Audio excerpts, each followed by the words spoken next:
to the first episode of Dance Garage. We're glad you're here to spend some time with us. Today, we're going to be working on the C-10, swapping out the front brake drums, shoes, and wheel cylinders. Stay tuned. Hey Dan, run that intro.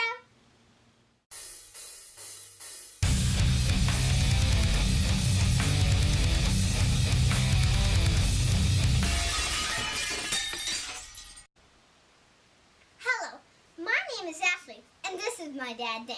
Hello. Today we are working on my 1970 Chevrolet C-10 long bed pickup truck.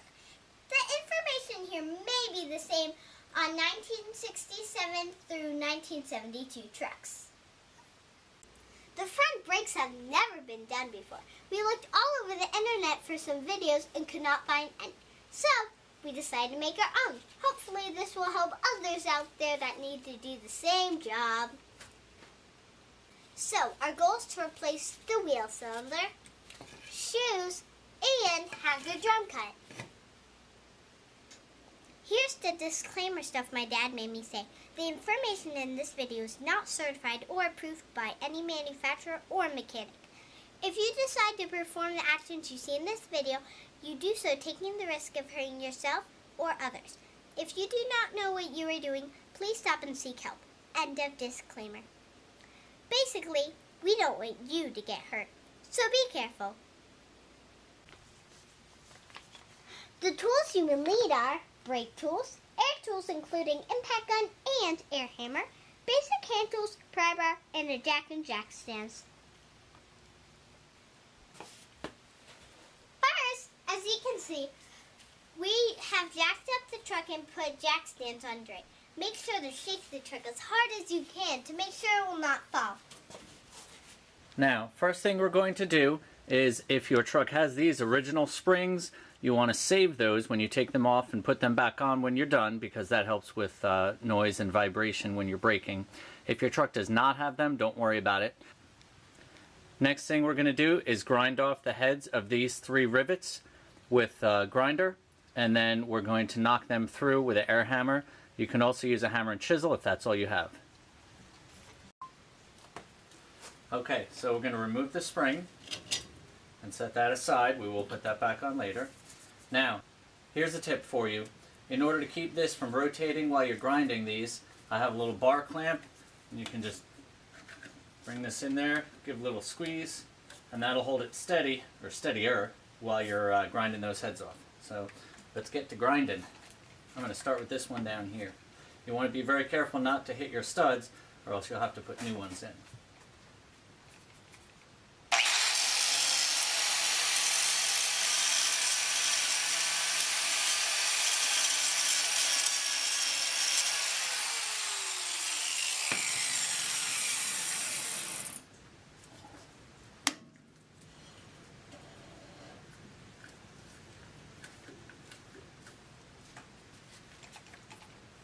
You get the idea.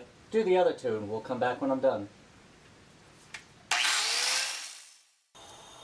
Okay, now that that's done, we're going to knock these out with our air hammer. If you don't have an air hammer, you can just use a regular hammer and chisel. Okay, if you drill just a little bit in the center, that'll help give your air hammer something to grab onto so it doesn't dance around. If you grind it down enough, it should come right off.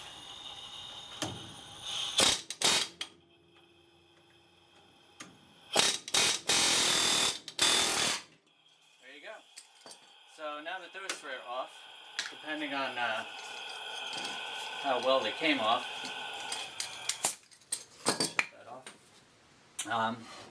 you want to grab your drum off. Now, I have not cut the video at all, as you can see, and it's coming right off, which is wonderful. So here's one of those rivets that was inside, and you can see how dirty it is. These are the 3 areas that it's in. So, if you're one of the ones that fast forwarded the video to see the inside of it, these are the backs of those 3 rivets, and this is the star adjuster, and we'll get a better angle so we can discuss that right now. So that looks like a pretty good view. This is your star adjuster, and this is your locking plate. So going in from the front, you can adjust the drums one way, which will be this way, in, and that brings this out. to expand the shoes, but if you got to compress them together, you can't go backwards with this because this is here, but it just lifts up like that. So basically just stick one screwdriver in here to pry it out, and then you can go ahead and back it off. If you've never seen drum brakes before, like I said, there's many tutorials on there, but this is the wheel cylinder inside here. That's what we're going to replace. So I'm going to go ahead and remove all of this, and then we'll be right back. But before I remove all that stuff, I'm going to go ahead and clean it. I got my drain pan right here. Got some brake parts cleaner. Just kind of want to back off, spray this all, clean it. Get some of the dirt and dust off of here. Make it a little better for you to get to it. Like I said, there's a lot of different brake tools that we're going to use. You have some spring tools, some adjustment tools. These are some of the main ones. This is for your spring, take them off. This end is to put them on. This end has two different sizes, and that's to compress these guys here. Basically what you want to do is hold the back, and I'll show you where they go in and what they look like. Hold it in, quarter turn, and it should come right off, and you just put all that stuff aside. So this in here is just a pin that goes in from the back, and it compresses it, basically holds the shoe up against the backing plate so it can move without binding. Otherwise you would have this, and that's no good. Also for the other springs, we'll start with this one up here. This tool, you put this extra lip on the inside, and then you'll rotate it around, and then it kind of pries right off. Now again, there's documentation on these, but if you're not sure where these go, take pictures before you start. You can also lay them out in order. I do have new springs I'll be putting on, and I've done this before, so I'm not worried about it. Also, you may want to save some of these springs because they may not be in the spring kit if you are replacing it. So don't just go throwing everything away if you, even if you bought a kit. So you still want to keep track of what you have here.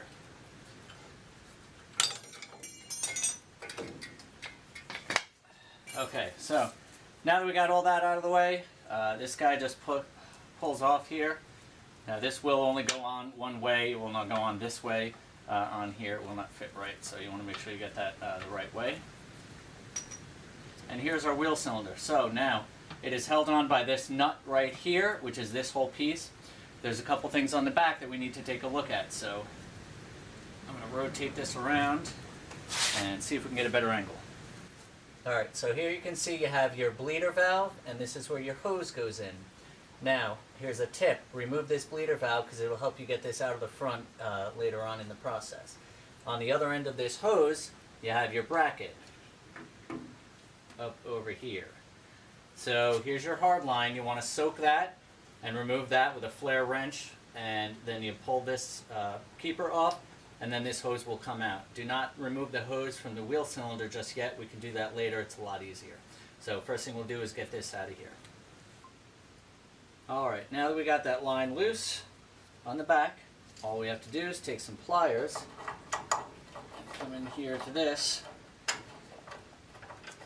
and just wiggle it back and forth, and it'll come right out. It's just that clip, and look at that, the hose just falls right out.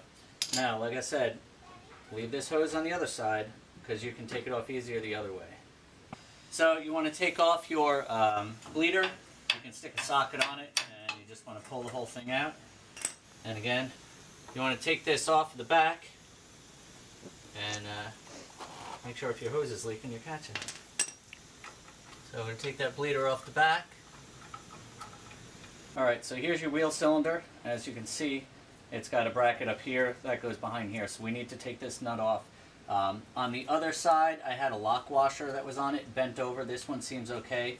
It's 1 1/8. You can either use big wrenches, which I did on the first one, or go get yourself a socket for about $6.99, which is what I did, and that's what I'm going to use this time. Watch this. And that comes right off. Like I said, if you don't have an impact gun, this is what I used on the first side, a big 1 1/8, and I actually had it going out to the front with this other guy prying on it. You can do that, and then that kind of gives you lots of leverage. But air tools and impact are way more fun. If you've taken that bleeder out, then you can actually work this around an angle, and it'll come out with the whole hose. And then when you do that, you may want to keep these as well. Take these off. You'll reuse these on the new ones.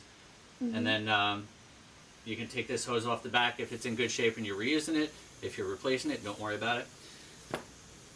Haven't found a place for these washers yet. Don't know that you really need it.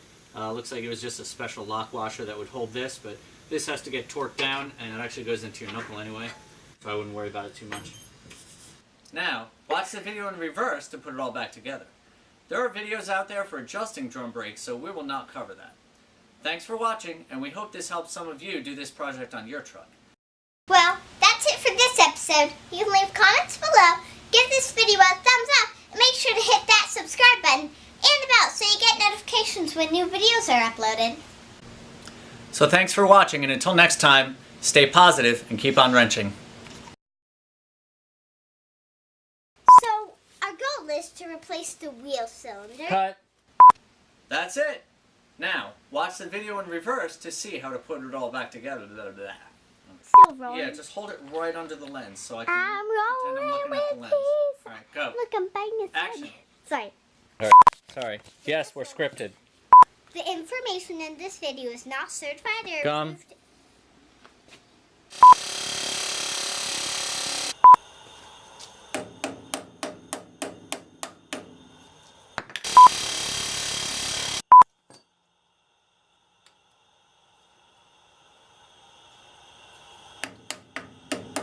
Yeah, sucker, stay on.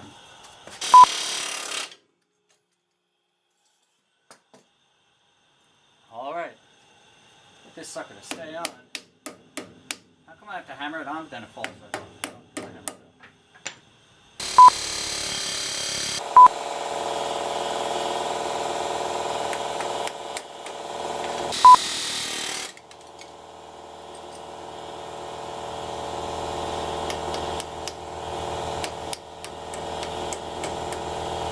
hammer it way more fun. So, like I said, this will come right out if you took that bleeder off, which I did not do. So.